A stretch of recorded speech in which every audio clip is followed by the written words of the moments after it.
नमोऽस्त्वनन्ताय सहस्रमूर्तये सहस्रपादाक्षिशिरोरुबाहवे सहस्रनाम्ने पुरुषाय शाश्वते सहस्रकोटियुगधारिणे नमः। वेदान्तवेद्यतत्त्वाय जगत्त्रितयहेतवे प्रध्वस्ताशेषदोषाय परस्मै ब्रह्मणे नमः। शास्त्र चर्चा इस चैनल से संबद्ध सभी विद्वद्गण, सभी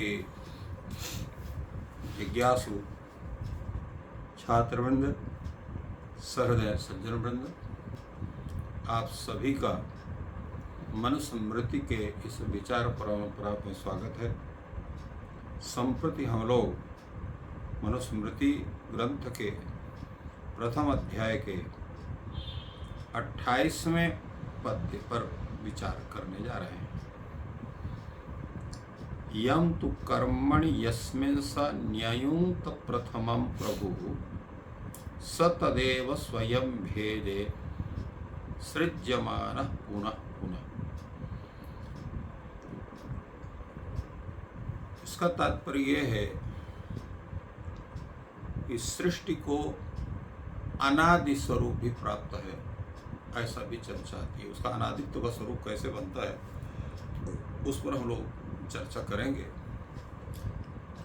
इसके साथ विचारणीय विषय यह है, जो प्रश्न उठता है कि ब्रह्मा जब सृष्टि करता है तो सृष्टि की प्रक्रिया को करने का उसका मुख्य हेतु क्या होता है। किसको मनुष्य बनाता है, किसको पशु बनाता है, किसको कीट पतंग बनाता है, किसको वृक्ष आदि बनाता है। तो नाना प्रकार के जो 84 लक्ष योनियों के तत्त जीव हैं, उनकी रचना करने का उसका मुख्य जो है वो एक उसकी व्यवस्था क्या है। सभी जीव को मनुष्य नहीं बना सकता, सभी जीव को पशु नहीं बना सकता, सभी जीव को कीट पतंग आदि पशु आदि योनियों में नहीं भेज सकता सबको, और भेजता है तो फिर किस आधार पर भेजता है, आधार क्या उसका है। इसी की व्याख्या इस श्लोक पे की गई। वेद का वाक्य है, धाता यथा पूर्वम अकल्पयत्। जैसा पूर्व में बताया गया था कि प्रत्येक कल्प में खंड प्रलय होता है, और जब ये जितने कल्प हैं, ये जब 365 गुणित 100 इतने बार व्यतीत हो जाते हैं। एक कल्प जिसकी गणना लगभग 1000 वर्ष की होती है, और उतना ही दिन रात्रि होता है। तो उतना समय ब्रह्मा का एक दिन रात होता है। एक कल्प, 2 कल्प माने एक कल्प का जो स्वरूप है रात्रि का और दिन का मिलाकर। और जब 365 कल्प एक बार व्यतीत हो जाते हैं तो ब्रह्मा का एक वर्ष होता है।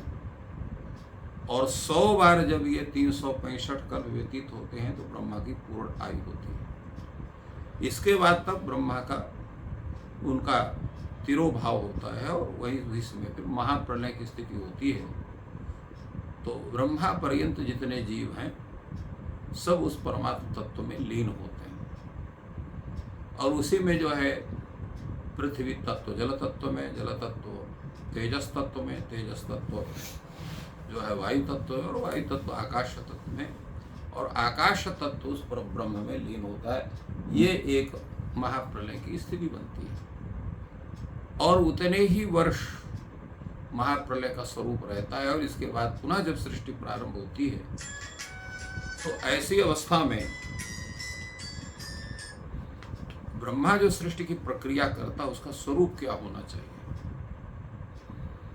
तो उस पर बतलाया गया कि प्रजापति जो है वो सृष्टि करता है, यद्यपि वो अपने इच्छा से करता है, परंतु पूर्वक उस तत्त जीव के पूर्व कल्प में कृत जो कर्म है उनकी जो है उपेक्षा करके या उनकी अपेक्षा न करके प्राणियों की सृष्टि नहीं कर सकता है। तो जिस व्यक्ति के द्वारा जिस प्रकार का पूर्व कल्प में कर्म किया गया है उस कर्म के अनुसार उसको जो योनि प्राप्त होना चाहिए उसके आधार पर उस योनि में उस जाति विशेष में जो परमात्मा है ब्रह्मा है वो उसको उत्पन्न करता है, किसी अन्य जाति में या अन्य जो है जीव में उसको उत्पन्न नहीं करता है। अगर शुभ कर्म किया है तो शुभ कर्म के द्वारा वह तत्फल भोग के रूप में देवता बनता है या मनुष्य उत्पन्न होता है। अगर वो उसके कुछ शुभ कर्म उचित नहीं है तो पशुआदि योनि में उत्पन्न होता है, कीट पतंगादि योनि में होता है, वृक्ष पर्वत आदि योनि में उत्पन्न होता है। तो जिस प्रकार उस प्राणी के तत्त संबंधी गुण पूर्व कल्प में हुए थे उसी के आधार पर जो कर्म बना तो प्रलय के अनंतर जब सृष्टि प्रारंभ होती है तो उसी के आधार पर उनकी सृष्टि ब्रह्मा करता है। यही उसका स्वरूप है। तो अब ये प्रश्न होता है कि भाई अगर ऐसे ही तो कर्म की अपेक्षा फिर प्रजापति ब्रह्मा का कोई ऐश्वर्य तो बना नहीं, क्योंकि वो कर्म सापेक्ष उसका ऐश्वर्य है। तो इसलिए जगत के उत्पत्ति में फिर इसका जो है ब्रह्मा का मुख्य जो उसकी उपयोगिता क्या बनती है, क्योंकि उस कर्म के बिना स्थिति उत्पत्ति प्रलय आदि की स्थिति नहीं बन सकती।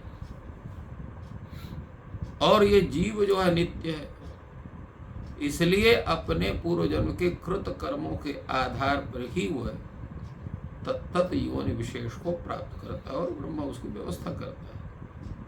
उसी कारण सामग्री के रहने से इस जगत की उत्पत्ति होती है, जगत की स्थिति बनती है, जगत का प्रलय होता है, क्योंकि कर्म ही सापेक्ष है। और सापेक्ष होने पर भी जो उसकी अपनी उसका ऐश्वर्य उस ब्रह्मा का वो उससे जो है उसका विघात नहीं होता।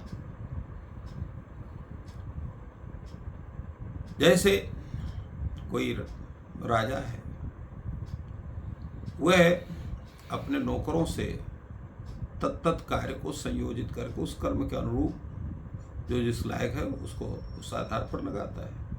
उसी तरह से वही स्थिति ब्रह्मा की भी होती है, तत्त रूप में सबको नियुक्त करता है। तो कर्म ही मुख्य उसका स्वरूप है जिसके आधार पर वो सबको संयोजित करता है। और जो ब्रह्मा है वो प्राणियों के कर्म विनियोग में स्वतंत्र है, अर्थात जिस कर्म को करने वाला व्यक्ति है उसको तद्रूप में लगाता है।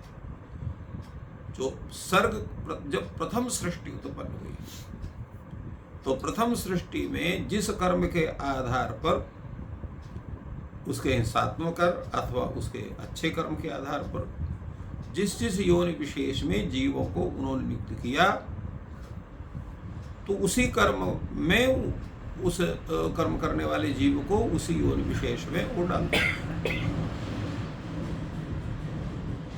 अब वो जो है तत्त कर्म के आधार पर ही वो स्थिति बनती है। अब वो कर्म चाहे उसका साधु कर्म हो चाहे असाधु कर्म हो, इसलिए अन्य कल्प में वह जो जीव है उसके पूर्व जन्म के जैसे कर्मों की स्थिति होती है, क्योंकि वो तब तक जीव प्रलय काल में भी अपने कर्म के बंधन को लेकर के ही उस परमात्म तत्व में अपने को विलीन करता है प्रलय की अवस्था में। इसलिए कर्म बंधन उसके समाप्त नहीं होते हैं, पुनः उसको उत्पन्न होना पड़ता है। और ऐसा भी है कि महाप्रलय के पश्चात जब पुनः सृष्टि प्रारंभ होती है तो वो जितने जीव हैं उनको वो उस जो मुक्त भी हो जाते हैं, तो अन्य कल्पों में जो मुक्त जीव है उसको फिर अन्य कल्प में फिर वो पुनः उत्पन्न होते हैं। इसलिए केवल कल्पांत तक ही उनका है कि उस कल्प में उनका जीवन मरण ऐसा भी कहीं कहीं उल्लेख प्राप्त होता है। तो ऐसा इसमें लिखा भी है, अज्ञो जंतुरनीशो आत्मनः सुख दुखयो ईश्वर प्रीतो गच्छे स्वर्गम्बा स्वभ्रमेव। ऐसा भी उल्लेख मिलता है कि अज्ञ जो जंतु है वो अनीश है, अर्थात उसका वो जो है तो ये अपने सुख और दुख के विषय में वो मालिक नहीं है। ईश्वर की ही प्रेरणा से वो कभी स्वर्ग को जाता है अथवा नरक को जाता है, तो उसकी स्थिति है। तो इस तरह से इसमें अनेक विचार इस श्लोक के विद्वानों ने किया है, विशेष करके आचार्य मेधातिथि ने इस पर जो भाष्य लिखा है, अनेक कल्पनाएं इसमें की है, अनेक विषय का इसमें चर्चा की है, और विस्तार के भय से उनका सभी का उल्लेख नहीं हो पा रहा है। धन्यवाद।